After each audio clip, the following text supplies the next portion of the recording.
Hey guys, my name is Brandon and welcome back to my YouTube channel. If you like what you see in here, you're more than welcome to hit the subscribe button so you stay notified every time I upload a new video. Okay, let's get straight on with today's video. Hey everyone and welcome back to Is That More Brandon. So in today's video I'm going to be doing a review for the 5th episode of Squid Game. Now it's getting really good, and I know I say that every episode, but it genuinely is getting really good now. So at the beginning of the episode, obviously, we had the box reveal. So we found out from the previous episode, right at the end, that there were 5 players who chose a box, and it was kind of like Jack in the Box kind of thing. And they were either going to eliminate themselves from the game, be able to eliminate somebody else or multiple people from the game, or have an advantage in the next game in Squid Game. So, player number 1, so this is Jesse, player 183. He opened his Jack box, and he basically, or Jack in the Box, sorry, and he had to actually eliminate 2 players from the game. He basically said he eliminated these 2 people. First player, he hadn't actually spoken to her in the game. That's player 26. Literally didn't hear anything from her, and literally didn't even know who she was. So anyway, she got eliminated. And then he said that for the other player, this player has actually been spreading lies throughout the game. And he basically said that the second person he was going to get rid of was Dash. So that's player 141, the redhead. And Dash, just before he left, said, just to let everyone else know, there is actually a 4-person alliance. Everything I've been saying, I've not actually told any lies. And he basically exposed the players 183, 182, 179 and 176 were all in a 4-person alliance. So yeah, he basically said that on the way out, and obviously that little group were kind of a bit like, God, we've been caught out. That kind of easily put them in the firing spot. And then player 179 said to player 183, I love you, really appreciate you. So the 2 of them obviously have each other's back. Player 375 was up next. His Jack in the Box actually eliminated himself, so he unfortunately picked the bad box.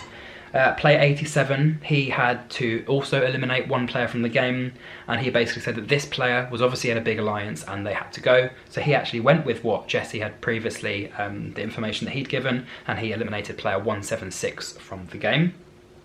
Player 254 said that he was worried about player 78, just purely because he had to obviously, to player 087 because he obviously was up there and had to make a difficult decision.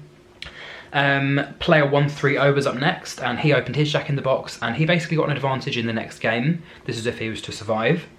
And then finally, probably the most dramatic out of the 5 was player 229, Felicia. So she, again, was quite emotional before she even opened the box and after. And her friend 278, who I think her name is actually Ashley, said that she didn't have to volunteer herself, and basically, yeah, Felicia looked at her box and she actually had to eliminate 3 players from the game. So I think if you were in this particular situation, I think I probably would have done the same, if not something slightly different to what she did. So she obviously said that the first person she was going to eliminate is the person who had an advantage in the game, and that was player 130, who had literally just got an advantage, so she eliminated him from the game. And he was kind of whispering under his breath like, surely it can't be me, surely it wouldn't be me you get rid of from the game. But I think at the same time, if you know that someone has that advantage, that automatically makes them a target. So best thing to do, get rid of them, everyone's on an equal playing field again. And then she said that she was also going to get rid of 2 people who clearly had a 2-person alliance. So that was players 243, Stephen, and player 232, Rick. So he's obviously the oldest player of the game, not anymore because now they're both eliminated. So I think that was quite brutal, but I think basically she said that a lot of people would appreciate the fact that she did what she did, and yeah, there was a little bit nerve-wracking to watch, I guess, but you know, you have to sometimes get some of the stronger players out. Yes, you'll have a target on you, but you're making it easier for everyone else to at least get through to the end. And player 83 said to player 301 that he was nervous for him. So obviously you've got to remember, player 301 is Trey and his mum is player 302. And player 97, Jada, said that player 229, Felicia, actually made a boss bitch move there. And actually Felicia said that she has obviously now equaled the playing field, basically what I just said before. And even though there are some people that might have a target on her back now, the majority of the people in the game are probably thankful for what she did. That's 2 less competitive people, or 2 less, you know, strong people that are now out of the game. Player 204 basically said that the Gambo gang is rocked. And they have to basically just not panic and kind of regroup and restructure what they're going to do next. So the only other two people in the Gambo gang are players 031 and players 334. Don't actually know what either of their names are, but I just know them as player 31. I think he's an Asian guy, and then 334 is just like a white guy with not very much hair. Player 31 said that he knows that other people think that they are the strongest team, which is probably why they got targeted. And player 204 said that he knows now that player 229 is a good player. She's very strategic, and I guess that's going to automatically cause some sort of friction between her group and his group, just purely because she got rid of some of his friends or alliances. And then player 302, so the mum, said to player 301, her son, sometimes you have to take chances and risks, and I think she basically said taking the one with the advantage was actually a very smart idea, because he's already going to have an advantage. The games are difficult enough as they are. Why don't you just get rid of him, and then it makes it equal and fair for everyone else. And we also found out there were 63 players left in the game with a total prize fund of 3,930,000. Player 97 said to player 221 that it's getting a little bit squeaky, and she basically said the aim is to kind of make an alliance without showing everyone else that you're making an alliance. And she also said that she actually donated her kidney to her brother, and if she was to win the prize, she would actually donate some of her prize money to the Kidney Donor Assistance Centre, just purely because she's done it and she knows how effective it is. And although she doesn't really have a strong relationship with her brother, she knows she's done the right thing, he's doing well, and she wants to kind of give them enough money so that they can do that for themselves. Player 278, so Ashley again, said to player 229 that she did make a lot of good decisions, and Ashley actually went onto the camera and said that she was a naughty student when she was at school, kind of getting in trouble and all those sorts of things, but she did get good grades, and she always had, she was always under the wing of some of the counsellors and the teachers, because I'm sure they were aware that she was a naughty lady or a naughty girl, but I think at the same time they knew she was smart, they knew she was strong-minded and confident and things like that. And she said that a lot of the people that she met on campus had actually made her a lot stronger, and also kind of unintentionally prepared her for this game as well. We then saw a little alliance of 5 people, so I don't know who the 6th one was. There was a third person in the toilet, but I don't know what his name was. But Kyle, player 87, Mikey, player 254, and someone else were having a little chat in the bathroom. And Mikey basically said to the two of them that he trusts the both of them as opposed to the other 3 in their alliance. So the other 3 in their alliance, it's player 339, 067 and 77. So again, don't know any of the rest of their names. They're kind of just there at the moment as players. But yeah, Mikey kind of split up his own alliance of like, I trust you 2, but I don't really trust those 3. So if either of those 2 go to the other 3, they could all technically turn against him. That's just a reason to get rid of him. And they are called the Corner Alliance because they always kind of just want to be in the corner or sometimes under the bed, like away from people so that they're not found or, you know, unknown. And player 254 said that he's got a strong alliance, but he's going to eventually have to get rid of them one by one when the time is right. So I think potentially hinting on future games if they were ever in a competition against each other, and it was either them or him to stay or go, he's obviously going to not back down. He's going to obviously want to get through, and then that means his group will basically go down one by one as well. Player 183, so that's Jesse, said to 229 Felicia, because obviously they were both picking Jack in the Boxes. He said that he had a dream that 10 people were in his house, and the rule was that they had to walk around like red light, green light. And she basically said, oh, no, don't want to hear it, whatever. So I feel like they're quite a funny duo. And yeah, players 301 and 302, obviously we're having a chat with player 418. I don't actually know who player 418 is, but Trey basically asked that person if there are any other people in the game who are potentially going to target his mum.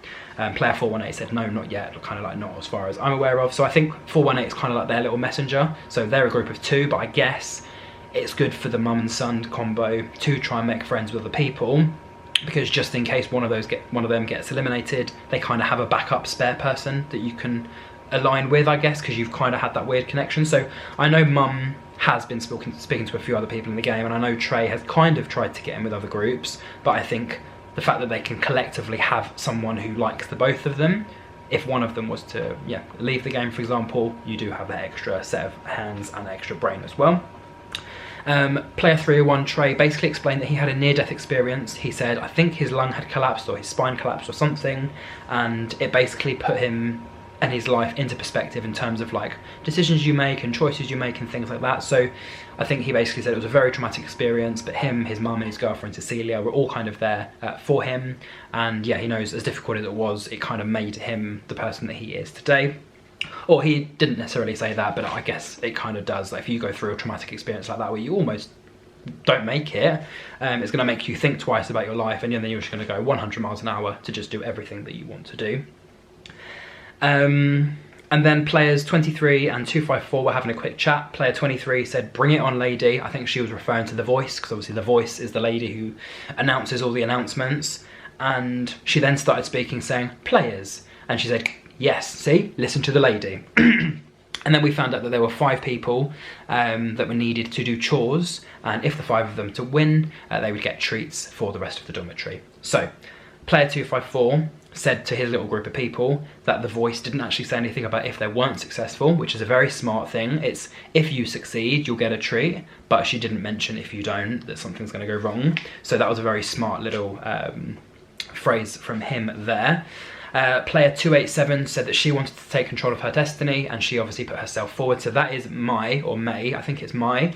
So she is obviously the older lady, and she is friends with one of the bigger guys. So, you know, kind of putting herself forward from that alliance of 2.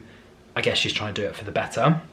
And basically what they had to do was squeeze oranges into jars, and if they were to squeeze oranges into 3 jars, fill up to the top, they would basically win their prize. So the 5 players that obviously went into the challenge was players 54, the only person I actually don't know the name of, so that was a she. Very funny, I guess, quite interesting character, but I don't know what her name is. Player 287, Mai. Player 65, who we found out was Dylan. 278, Ashley, and obviously 97, Jada. So we're starting to see kind of the same sorts of people going again, but it is just interesting to see these kind of new bonds forming, or new alliances forming, or, you know, secret kind of enemies and things. So it is quite interesting to just see who is going forward for these challenges. Player 393, Jackie, said that she's basically a lone ranger. She admitted that she can work in a group, but sometimes she's just happy to be on her own. And obviously, since she's had loss of hearing, she does find it easier to just focus on herself rather than having to try and lip read or, you know, watch people's emotions and that sort of thing. So she was actually doing sign language to the camera as well. And she basically explained that in the game, she's not going to do anything to screw people over. So if she feels like she's probably going to get eliminated, she's not going to do anything to, you know, make someone else's game bad. She's just going to let what needs to happen. So yeah, it's quite a sad thing for her to, you know, have to like deal with and whatever, but I think she's very brave, obviously, just going on the show. And I think that's the thing with any of these people. You had 456 people in here. Not all of them are going to be in the best mindset. Not all of them are going to have, you know, the best lives, because I think that's why you would go on a show like this. One, you get a bit of fame, you get a bit of a platform, you know, you can meet some actual genuinely nice people and friends and things like that. But, you know, there are people, I'm sure the majority of them on there want to genuinely change their life, whether they want to buy a house, whether they want to sort something out for their family, go abroad, you know, donate money to charities, or, you know, invest in their own lives. So there's a reason that all 456 of them went in there. Obviously, a lot of them had not as much chance as some of the others, just purely because of the games, or just because the others were just a little bit better. So yeah, they were the 5 that went in. And I think Jackie, player 393, was talking to player 453. Again, haven't really seen much of her. And there was a guy with long brown hair as well. So I don't really know what his name was. He was alright looking, actually. But they've got a little clique, or a little alliance of 3. And I think one of the other girls pointed out as well that she kind of just came over and said, right, I don't know if you guys are in an alliance or not, but it kind of looks like you are. So if you want to make sure that you all stay in the game, don't all hang around each other all the time. Otherwise, it looks a bit suspicious. And then we also found out that the results of the chores were going to be announced later on in the game. Player 77 said to, I think it was the gamer girl, but I can't remember what her name is. I think it was Mo or Bo. I'm gonna have a look. Can't remember what her name was. She was in this game here. B. B, player 18, I think it was. Yeah, B, player 18. So yeah, player 77 said to player 18, B, not to volunteer for anything as it's likely to be crap. And B was basically saying how, you know, her favourite desserts and things like lemon meringues, that sort of thing. So that's quite an interesting collaboration, because obviously player 77 is part of, I think she's part of Gambo Gang or one of the other little groups, and B is kind of on her own. So if they recruit her, she's going to have a lot of brain cells, and then you're going to have like 3, 4, 5 extra alliances starting to form. So that's quite an interesting one as well. But then also player 393 Jackie, who likes to be on her own, has people around her. But then if she loses them, she will be on her own. She can end up meeting people like B. So, you know, all sorts of weird groups can start forming, but it just depends who gets through the next games, and obviously what the next games actually are. We found out that the 5 people that did the chores of squeezing oranges into the bottles were successful, so their treat was a picnic. So all 63 of them got a picnic, and Jordan basically said he's happy to be the spare, because obviously 63 people, that's 31 pairs plus an extra. So there was 32 either pairs or an individual sitting on a blanket, and they had a picnic in a blanket with barbecue chips, strawberries, orange juice, water. And then players 301 and 302, so that's Trey and his mum, looked in the bottom of the basket and they discovered that there was marbles in a bag. Now we know what that means, that's a hint of the next game.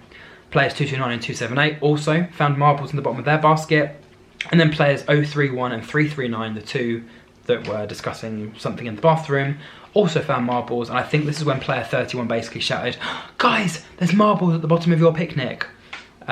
So basically all of them looked, all of them found it, and I think the ball kind of dropped and the hint kind of dropped of like, the person you've just had a picnic with is the person you're going to be playing marbles with. One of you is going to go through, and obviously one of you is going to go home. So as soon as I realised, because I didn't clock at first, I was like, oh my god, they're going to play oh, they're playing marbles. I thought they were going to be playing in pairs against other people. I didn't realise it was going to be one-on-one. So yeah, my heart kind of sank. Obviously I know this is a reality show and it's not 100%, you know, whatever, but still watching it, I'm in that zone. I realised, okay, yeah, this is not going how I thought it was going to go. And you have to think about it. People went with people who they wanted to be pairs with, so you should have gone with someone that you didn't like or someone that you didn't know or whatever, so that you can get them out, you get through, and that's one less competition to beat against. The fact you're going against your own people, that's not great.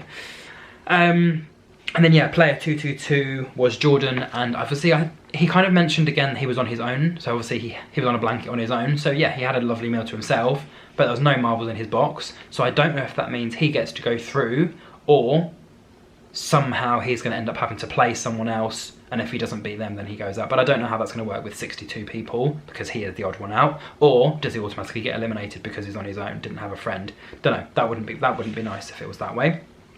And then player 319, Johanna, so she is player 319, and I think she was in the cookie game, she was the last one to get through, so that's how I remember her, as being the last one to get through literally within a second. And I think she is going against Favour, so a black guy, can't remember what number he is, but yeah, they're going against each other. He got really, really emotional, and she basically said to the camera, well, if he's going to be that emotional in the game, is this going to be an advantage for me? So again, although she's trying to console him, although she's trying to be friendly with him, you do have to remember it is a game and you can't let your emotions get the better of you or anyone else. So even then, she is still in game mode. And then player 97, Jada, said to player 287, we need to play to the death, there's no other choice. And then the voice came up from the top and basically said, the next game that everyone's going to be facing is marbles. Can you and your pairs please follow us to the games room? So that was basically that. Very, very stressful episode 5. We're literally halfway through now. So we started with 456 people, currently have 63. Don't know what's going to happen with this Jordan guy, player 222. But if you are enjoying my reviews, don't forget to like, comment, chat and subscribe. If you hadn't noticed, I have also shaved as well. So all of my videos now for at least the next couple of months will be with my shaved beard. But yeah, if you do enjoy these reviews, let me know down below what else I should do reviews to. So yeah, this series is very quickly coming to an end. I'm going to try and watch the rest of those at some point this week. But yeah, if you did enjoy, don't forget to like, comment, chat and subscribe. And until my next review to episode 6, Game Marbles, I'll see you soon. And until then, thank you very much and goodbye.